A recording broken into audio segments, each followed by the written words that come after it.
பச்சை மிளகாய் வாங்குறப்ப ஒரு ஒரு தடவையும் ஒரு ஒரு விதமான கார அளவுல இருக்கா? உங்க வீட்ல சின்ன குழந்தைங்க, பெரியவங்கன்னு காரம் கம்மியா சாப்பிடுறவங்க, கூட சாப்பிடுறவங்கன்னு இருக்காங்களா? ஸோ ஒரே டிஷ்ஷ வந்து எல்லாருக்கும் குடுக்க முடியாம இருக்கா? அந்த மாரி இருந்ததுன்னா, இந்த மாதிரி பச்சை மிளகாய் விழுது செஞ்சு வச்சுக்கோங்க.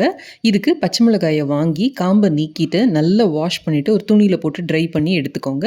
இப்போ இத ஒரு மிக்ஸியில சேர்த்துக்கோங்க. இது கூட 1 டீஸ்பூன் அளவுக்கு கல்லுப்பு சேர்த்துக்கோங்க.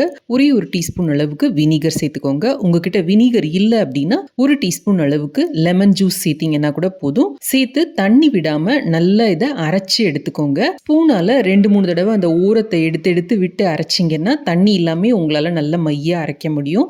இப்ப அத எடுத்து ஒரு ஈரம் இல்லாத கண்ணாடி பாட்டில்ல போட்டு ஸ்டோர் பண்ணி வச்சுக்கிட்டீங்கன்னா, 1 மாசம் வரைக்கும் கூட அது கெடாது. நல்லாவே இருக்கும் உங்களுக்கு. உங்களுக்கு எப்ப தேவையோ அப்ப எந்த அளவு வேணுமோ அந்த அளவு நீங்க வந்து யூஸ் பண்ணலாம். காரத்த வந்து உங்களால ஈஸியா கண்ட்ரோல் பண்ண முடியும். சட்னி, சாம்பார், அவியல், கூட்டு, பொரியல் அப்படின்னு நம்ம செய்ற எந்த ரெசிபிலயும் நம்ம இத வந்து பச்சை மிளகாய்க்கு பதில் சேர்க்கலாம். வத்தல் வடாம் செய்யறப்ப இந்த மெத்தட் வந்து உங்களுக்கு ரொம்ப ரொம்ப யூஸ்ஃபுல்லா இருக்கும். மிளகா வந்து சீப்பா கிடைக்கிற நேரத்துல இந்த மாரி பல்க்கா வாங்கி நம்ம ஸ்டோர் பண்ணி வச்சுக்கலாம். இந்த விழுத அப்படியே ஐஸ் கியூப் ட்ரேல போட்டு ஃப்ரீஸ் பண்ணி, அத எடுத்து ஜிப்லாக் கவர்ல போட்டு வச்சுக்கிட்டீங்கன்னா, 6 மாசம் வரைக்கும் கூட வச்சுக்கலாம்.